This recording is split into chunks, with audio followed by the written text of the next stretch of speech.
Hello and welcome to episode 5 of No Whining. I hope you're ready because we're coming at you right now. We are starting with a 2019 Bon du Château Premier Cru Blanc.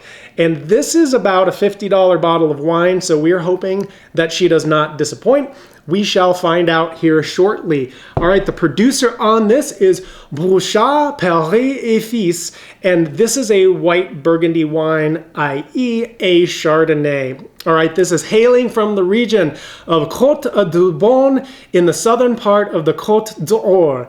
This is an area that is legendary for producing some of the most magnificent whites in all of Burgundy. These grapes were grown in a continental climate with sunny, hot summers and long, cold winters. They were grown in limestone and clay soils and harvested by hand, and then they aged for about 9 or 10 months in French oak, and following that, aged another 3 to 4 months in stainless steel tanks. Again, as you kind of pick up on some of the winemaking behind it and the process that goes into it affects the final product and what you pick up on in the aromatics when it's on the schnoz, as well as when it's in your palate on the jaws, as we like to say. All right, a Premier Cru like this will be at its very best after aging in a bottle somewhere between 5 and 10 years. Since this is a 2019 and it's 2025, by my math, we're in good shape with all of that.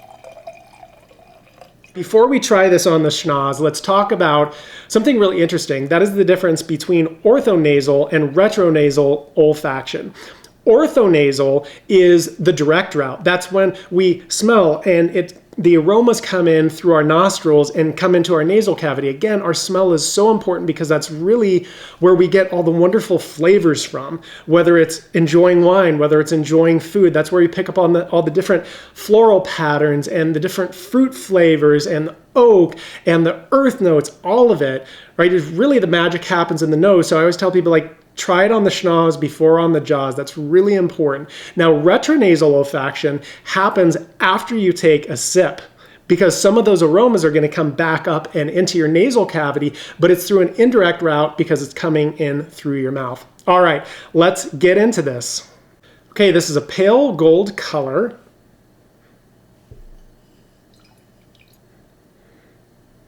Getting right away some lemon, some apple, a little bit of pear, a little bit of apricot.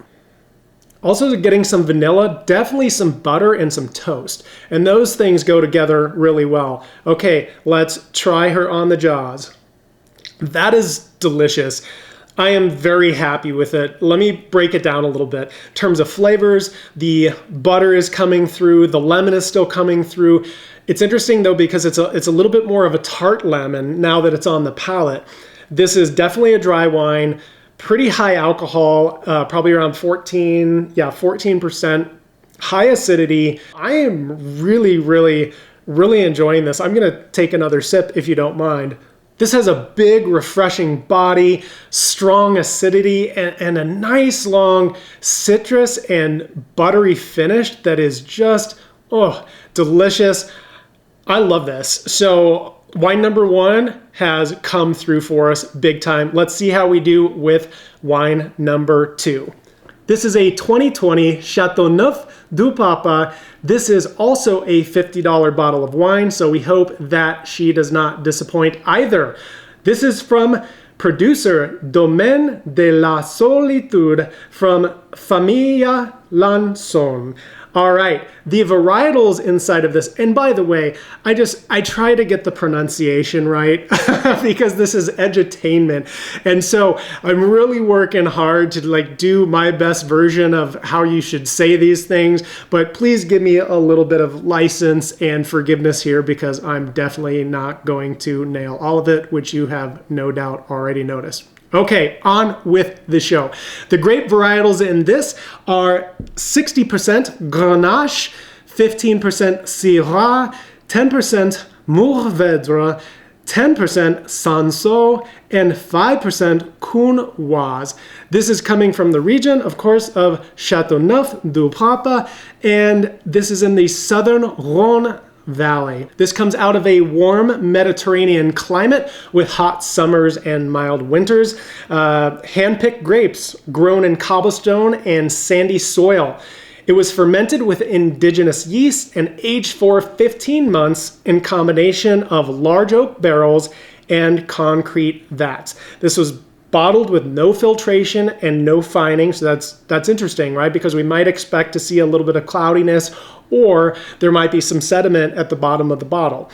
There were only 2,600 bottles of this made, and it appears that the best time to drink this is between 3 and 15 years post-vintage, which again, by my math, puts us right in the sweet spot, the range at least. All right, let us give this a try.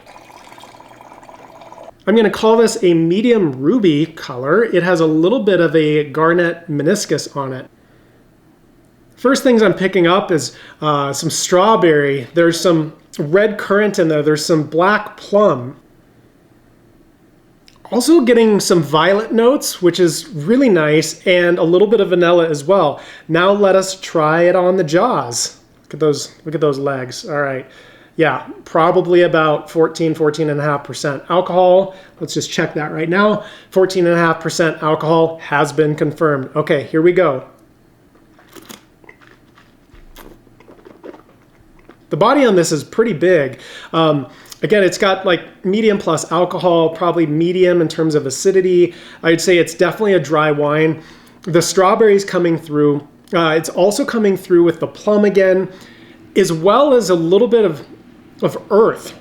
Right, there's some earth stuff coming through, which makes it really interesting. And again, this is an old world wine, meaning basically that it came from Europe. New world wines are anything that's not Europe. So you expect to have more earth in a wine like that versus something that comes out of California is going to be more, generally speaking, fruit heavy, right? Or Australia or wherever. So I like this. This wine was great on the nose, had a delicious mid palate opening up into some dark fruit flavors, as well as earth. And then it's got a nice, a pretty darn long finish on it with different things coming out. So good complexity in the wine, which you would hope with a wine from this region and that's this type of a price point.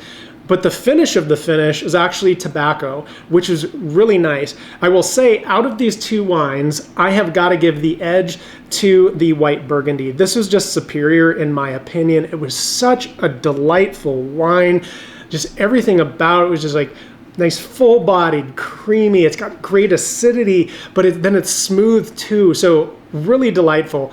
It's interesting because when I started just drinking wine, and over the years I always thought that I was a red wine guy, but as I started tasting wine and now have started to learn about it, it's amazing how much that has opened up and expanded my palate to really enjoy white wines. And so this is proof in the pudding. I am choosing the white over the red, but I thought they were both delicious, and I'm going to finish enjoying them at the conclusion of this episode. Thank you so much for joining me. We'll see you next time on No Whining.